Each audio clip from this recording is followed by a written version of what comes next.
At our New Year's Eve party, my brother mocked my kids as talentless like their mom and showed off his son as real success. I raised my glass and said, "Cheers, this is the last time you'll see us." Minutes later, he texted me about paying for his son's college. My reply left him speechless. I thought I knew the meaning of family loyalty, of showing up. But on New Year's Eve, my own brother, in front of everyone, sliced through that illusion with words so venomous, they brought my kids to tears. That night, something in me snapped, and I decided we were done being the family's punching bag. My name is Max. I'm 36, married to Lena, and most days, you'll find me with grease under my nails, running Max Auto, my small but loud repair shop. I'm the one everyone calls when their car breaks down or they need a loan. The reliable one. The older brother. Then there's Nick, my younger brother. He's the charmer, the guy who could borrow your car, bring it back on fumes, and make you laugh about it. Growing up, he got away with everything just by flashing that grin. He still does. New Year's Eve, we were all at my parents' house. The smell of borscht hung in the air, sparklers stuck out of a cake, and the TV was counting down. My kids, Ben, 9, and Talia, 7, were chasing the dog in their paper crowns. Lena was in the kitchen with Mom, rolling her eyes in that way only I understand, a silent stay calm. Then Nick clinked his spoon against a glass. "Hey everybody" speech. He stood up, took a dramatic bow, and swept an arm towards my children. "These are my brother's kids," he announced, his voice booming. "No medals, no talent, just like their mom." The room went sickeningly quiet. That awful silence where some people freeze and others nervously chuckle because they don't know what else to do. Someone actually snorted. My dad mumbled, "Nick," but it was soft, almost amused. Lena went absolutely still beside me. Ben's eyes dropped to the floor. Talia's paper crown slid crooked over one eye, and she just looked lost. Nick, oblivious, just grinned wider, puffed his chest, and pointed at his own son, Luca, who was practicing some TikTok dance by the couch. "Now that's what success looks like," he practically shouted. "Scholarships incoming. You hear that, Max?" I felt the heat rush behind my ears, a slow, building burn. Without thinking, my hand found Lena's, and she squeezed once, a silent anchor. "I'm here." I stood, lifted my glass. My voice came out flat, calm. "Cheers," I said. "This is the last time any of you will see us." The laughter died so fast it left a gaping hole in the room. Mom blinked like I'd just spoken a foreign language. Nick's smirk solidified, daring me to bluff. I set my glass down, took my kids' hands, and we walked out. Coats over pajamas, the street cold against my lungs. I buckled them into the car as fireworks started popping somewhere over the river. On the drive home, Ben, my sweet, quiet boy, asked, "Did we do something wrong?" "No," I told him, my voice firm. "We're done being someone's joke." I tucked them into bed. Lena sat at the kitchen table, still in her nice dress, tracing invisible patterns in the air. "What now?" she asked, her voice barely a whisper. "Now," I said, "we clean house." I didn't check my phone. I didn't want to see the explosion I knew was waiting in the family chat. I just stood in the dark kitchen, smelling motor oil on my jacket, listening for fireworks or sirens, anything but the frantic beat of my own heart. Our dog flopped against my foot. After midnight, the neighborhood finally went quiet. I flipped my phone over. Nick's name lit the screen, but I didn't open it. Not yet. Not tonight. Tonight, I wanted the sound of our apartment breathing, and the small, warm fact that I'd meant every single word. Tomorrow, I would read it. Tomorrow, I would decide what to do. Tonight, I let the anger sit exactly where it belonged, front and center, sharp enough to finally see what I'd been pretending not to see for years. I washed the glasses one by one until the water ran cold. I didn't become the reliable one on purpose. It just happened. After high school, I skipped college, went straight into work, apprenticing under an old cranky mechanic. He taught me torque specs, sure, but he also taught me how to say no without apologizing. I saved every penny, bought out a failing two-bay garage, painted it bright, and put my name on the window, Max Auto. We fix what other people ignore. I married Lena at 27. We had Ben and Talia. We built a life out of early alarms, late dinners, and Saturdays at the park when I could swing it. I'm no saint. I just did the math. Work now, breathe later. Meanwhile, Nick collected almost careers the way my shop collects old lug nuts. Personal trainer, real estate assistant, crypto consultant, marketing director for a startup that mostly existed on hoodies. He always landed just soft enough to try the next thing. My parents, of course, helped. "He's the baby," Mom would say, half joking, fully true. Dad would just shrug. "He'll figure it out. Max, maybe you can, help." Help turned into paying Nick's traffic tickets to keep them out of collections. Then a temporary phone added to my plan so he could job hunt. Then a small loan for an apartment deposit that vanished 6 months later. When Luca was born, it leveled up. "It takes a village," Mom declared, handing me a list. Diapers, formula, a car seat. I bought them all. Once, after Luca's preschool talent day, Nick pulled me aside in the hallway, eyes wide. "He's special, Max. We're going to need real schools. You get it?" He said it like I'd been waiting my whole life to be assigned this mission. Here's the part one hate admitting. I said yes to a lot of it. Some yes were loud, most were quiet. I sent money for a few months. I co-signed a used Honda so he could stop borrowing your work truck, which he still borrowed. I covered Luca's summer camp the year Nick's startup folded. Each time, I told myself, this is the last time. Then Mom would call with that voice. He's your brother. And I'd blink, and the transfer would be pending. Lena didn't nag. She just watched the numbers. We need a new alignment rack, she'd say, looking at the spreadsheet. But if you want to cover his emergency again, I'll push the order. I'd tell her next month. I'd tell myself. The family chat was its own strange ecosystem. Memes from Dad. Long, meandering voice notes from Mom. Photos of Luca posed with medals from weekend tournaments where, let's be honest, everyone got a medal. My kids' wins. They were background noise. When Ben got a perfect score on his math test, I posted a picture. Mom reacted with a thumbs up. When Talia learned to read early, Nick just sent, cute. But when Luca kicked a ball into a net at a birthday party, there were 38 messages, 2 video edits, and Mom writing, our prodigy, with 3 crown emojis. I told myself I didn't care. Asterisk, I'm an adult. I have a shop. Asterisk, but then you catch your son watching those threads scroll by, and you care. You really do. 2 weeks before New Year's, Nick sent me a long text. Good news. Luca got into Eastfield Prep's middle school program. Tuition's a stretch, but we're all about investing in the future, right? Can we sit down and talk numbers? You always said you'd be there for him. You always said. I reread it, feeling that old, familiar tug behind my ribs. Years ago, at a christening, half asleep and full of champagne, I told Mom. Of course, I'll help with Luca. I'd meant buying onesies. They heard tuition. I didn't answer right away. At the shop, I replaced a timing belt with my phone face down and my jaw tight. Lena appeared in the bay doorway, hair in a bun, clipboard in hand. Your brother called here, she said, her voice even. He said you're ghosting him. I'm busy, Max. He asked if he should have the school send the invoice straight to the business account. I laughed. It came out like metal on metal. The business account is for keeping the lights on, Lena. Then tell him, she said, gently. Before New Year's. Before there's an audience. I tried. Twice, I dialed. Twice, I hung up. I knew exactly how it would go. He'd joke. I'd hedge. Mom would hop on speaker and make it a referendum on my soul. So I saved it.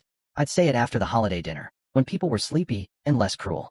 And then the holiday dinner happened, and Nick opened his mouth, and he tossed my kids into the fire, and the audience laughed, and I told them it was the last time. The next morning, I finally opened his message from after midnight.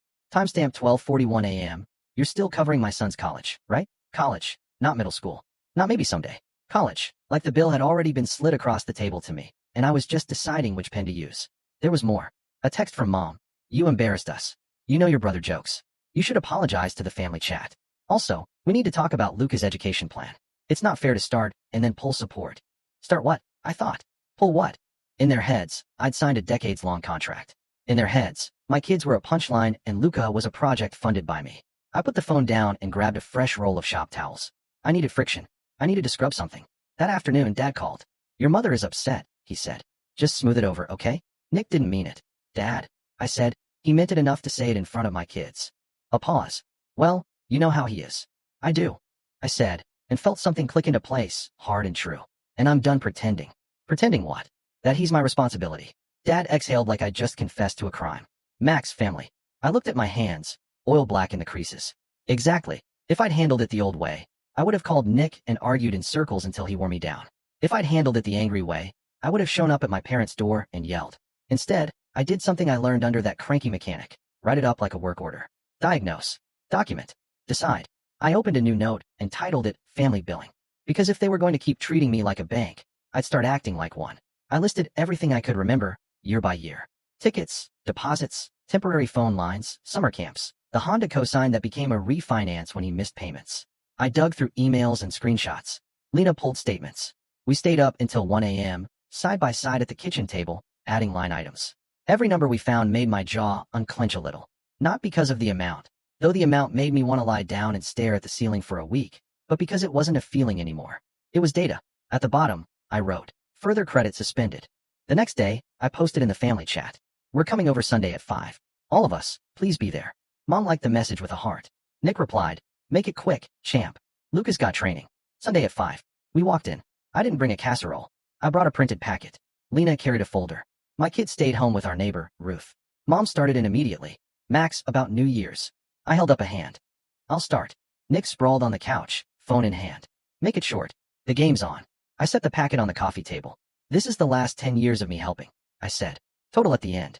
Notes attached. Tonight, I'm saying no going forward. Effective today. Mom frowned at the header. Dad turned the pages like he might find a joke hidden in there. Nick didn't touch it. He just smirked at me. You made a brochure? That's adorable. Read page 3. I said. That's the Honda you stopped paying. I've got the refinance papers and the ding it put on my credit. Page 5 is Luca's 2022 camp. Page 6 is the deposit you lost. Page 7 is the temporary phone line I'm still paying. Page 9 is the laptop you borrowed for your consulting and never returned. Dad cleared his throat. Max. Dad. You told me to smooth things over. This is me smoothing. I'm telling the truth out loud. That's all. Mom crossed her arms. You don't bring spreadsheets to family. You brought invoices to me for years, I said, looking her dead in the eye. You just called them favors. Nick finally flipped a page with one finger and laughed, a loud, scoffing sound. So what? You want me to pay you back? I'll send you a check for what? $20 a month for the rest of my life? Relax, banker. I felt the old anger rise, that familiar heat, and let it pass like a truck you see coming down the highway. No, I said. I don't want anything. I'm closing the account. He blinked. What is that even? It means no more money, no more cosigns, no more just this once, no more paying for your kids anything. And if you insult my wife or my kids again, you won't see us. That's abuse. Mom snapped. You can't punish a child for his father's mistakes. Then stop using your child as your excuse, Lena said quietly. It was the first time she'd spoken, and everyone turned to her. She kept her voice steady. Max isn't punishing Luca. He's protecting our kids from you. Nick pointed at her. Watch your tone. I laughed once, a short, sharp sound. No, watch yours. He stood. You think you're better than me because you change oil and play Dad of the Year? You think your little shop makes you a big man. I let him talk. He's always loved the sound of his own voice. When he wound down, I slid my phone across the coffee table. Since you think I'm trying to be a banker, I said, here's the audit. I opened the family chat on the screen, scrolled to years of emergencies, and then to last week. His text about sending invoices to my business account. I tapped the message, hit info, and mirrored it onto Dad's TV with one click. 20 feet wide. Nick's words glowed across the screen. Wow, I read aloud. Look at that. Send the invoice to the business account. That must be a different kind of joke. Dad said my name like a warning. I met his eyes. I'm done taking the bait and taking the bill. Nick's face flushed a deep, angry red. You think I'm scared of a slideshow? You still owe us. Luca is family. Lena leaned forward. Our kids are family too. Ben heard you call him talentless. He cried in the car. Talia wanted to know if, just like their mom, means she should be ashamed of me. That's what your joke did. A tiny sound came out of Mom. For a second, I thought it might be empathy. Then she said, Lena, you know Nick doesn't mean it. He gets carried away. And the empathy vanished. I took a breath. One more thing, I said, sliding a second paper across. This is an email I drafted to Eastfield Prep. It says, please remove my name and any implied sponsorship from Luca's MS file. I will not be responsible for payments now or in the future. It's going out tonight. Nick lunged forward and snatched the page. You wouldn't. I would. You promised. I promised to be a brother, I said. Not a bank. He stared at me like I just slapped him. Then he did what he always does when cornered. He went for humiliation. You know why you're really mad? He snarled, looking around the room. Because Luca is better than your kids. Because you married plain and you made plain kids, and you can't stand that mine shines. The word plain hit Lena's face like a physical blow. I saw it. And that was it. The last bolt tightened. Okay, I said. We're done. I picked up my phone, tapped the family chat, and wrote slow so I wouldn't misspell from shaking. We will not be in this chat anymore. Do not contact us for money or favors. If you need a mechanic, call the shop during business hours like any other customer. I left the chat. Lena left the chat. Then I blocked Nick. Mom started crying the careful way people cry when they think it's a tactic. Dad stood, hands out. Max. Dad, I said, if you want to see your grandkids, you know where we live. But if there's a price or a punchline, stay home. We walked to the door. Nick muttered to my back. You're still covering college, right? I didn't turn around. Read the memo, I said, and closed the door behind us. The first week was loud. Missed calls, long voicemails, messages from numbers I didn't know. My aunt texted, family isn't transactional. I typed and deleted a reply a dozen times before writing. I agree. That's why I'm ending the transactions. Mom left a message every morning. You're breaking my heart, she'd say. Call me. Let's be reasonable. Reasonable meant I pay and they forget the terms. Reasonable meant we pretend the insult never happened. I didn't listen to Nick's voicemails. They came in like spam. 10:04 a.m., 10:12 a.m., 10:28 a.m. Lena listened to one, grimaced, and deleted it. We're not saving any of this, she said. We're not writing a book. At the shop, something shifted. Without the weekly emergency withdrawals, my numbers breathed. I ordered the alignment rack we'd been pushing off for a year. It arrived on a rainy Thursday. The delivery guys wheeled it in while Talia danced around the bay in pink headphones. Ben helped me unbox the laser heads, reading the manual like it was sacred. New toy, he said. New tool. I corrected, but I was smiling. We made small changes at home, too. Wednesday nights had been Nick's practice night, when we'd rearrange dinner so I could drive him or Luca somewhere because their car was in the shop, not mine. Wednesday became pancake night. The kids picked toppings. Lena burned the first batch and laughed for the first time in days. I noticed how quiet my phone was. No can you just requests. No quick favors. The absence felt like oxygen. Of course, the family didn't stop. They just pivoted. Mom tried dad. Dad tried guilt. I never asked my parents for anything, he said on the phone. But your mother. Dad, I said, you can see the kids this Saturday. Come by, bring bagels. No speeches. He came. He brought bagels. He stood in the doorway like a man sneaking into a movie halfway through. Ben showed him a Lego engine he'd built that actually moved. Talia read him a page from her book. He cried a little. He left without mentioning money. Progress. Nick found a new angle, the public one. He posted on Facebook about growing up poor and brothers who forget where they came from. He wrote, some people value money over family, under a photo of Luca in a uniform I recognized because I'd paid for the last version. Mutual friends sent me screenshots with "you okay?" attached. I replied, we're good, and then put my phone face down and torqued lug nuts until my palms hurt less. A week later, Eastfield Prep emailed, we've updated our records. Your name has been removed. The relief I felt shocked me. It was like a knot between my shoulder blades loosened a notch. I printed the email and slid it into the folder labeled Family, which now meant history, not instructions. 2 weeks later, a customer came in with a beat-up Corolla and a Lucas sticker on the bumper. She laughed. You know Nick? He told me to tell you hi. Said you take care of the whole family. I smiled and said, we take care of every customer the same. Then I gave her a fair price, did the work, and sent her on her way. The real test came month 3, Luca's birthday. In the past, I'd have been asked to sponsor the team party. This time, silence. Then, the day of, a text from an unknown number. A photo of Luca with a sheet cake and plastic forks. Candles burned down to stubs. The message said, wish you were here, Uncle Max. That one got past my armor. Kid didn't ask to be born into this. I showed Lena. She nodded, eyes soft. Send him a gift, she said. Not to Nick. To Luca. Something he can use. No money, no note, just his name on the box. We sent a set of really good practice cones and a hand pump with needles, and a small card that said, Happy birthday, Luca. Practice makes progress. Uncle Max. No return address, just a clean line from us to him. I didn't check if Nick posted about it. I didn't want to turn it into a scoreboard. We started inviting people who weren't family into our life more. The shop guys and their kids. Our neighbor Ruth, who makes soup when she knows I'm working late. One Friday, we moved the cars out of the bays, hung string lights, and watched a movie on a sheet clipped to the lift. The kids lay on old seat cushions and ate popcorn out of oil drain pans lined with foil. Don't judge, they were clean.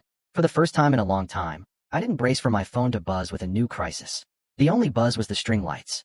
A month after the confrontation, Mom texted Lena instead of me. The tea, she wrote. Lena said yes. They sat in a cafe for an hour. When she came home, Lena hung up her coat and said, your mother misses you and will never admit it. What did she say? That she doesn't understand why you're being so extreme. Lena looked at me. I told her the line wasn't you leaving the chat. The line was Nick pointing at our kids and calling them nothing. I waited. She said, well, he didn't mean it. I said he did. Then I said, we're open to relationships that don't cost our kids their dignity. And she stirred her tea for a long time. 2 months in, I looked at the shop bank account and felt something like hope. We were ahead, not by much, but ahead. I ordered new uniforms with everyone's name stitched on the chest. I got mine too, Max. It felt silly, then good. Ben started coming in on Saturdays for the morning rush. He learned to check tire pressures and reset TPMS lights. Talia sat at the little desk by the window and made invoices with crayons for imaginary customers named Princess Spark Plug and Sir Muffler. She spelled muffler wrong every time and laughed like it was the best joke. On a quiet Tuesday, I saw a number I recognized, one I hadn't blocked, my grandmother's cousin Zoya. She's 90 if she's a day and sees everything. I heard, she said. You made a scene. I made a boundary, I corrected. Good, she said, and hung up. Not everything was warm.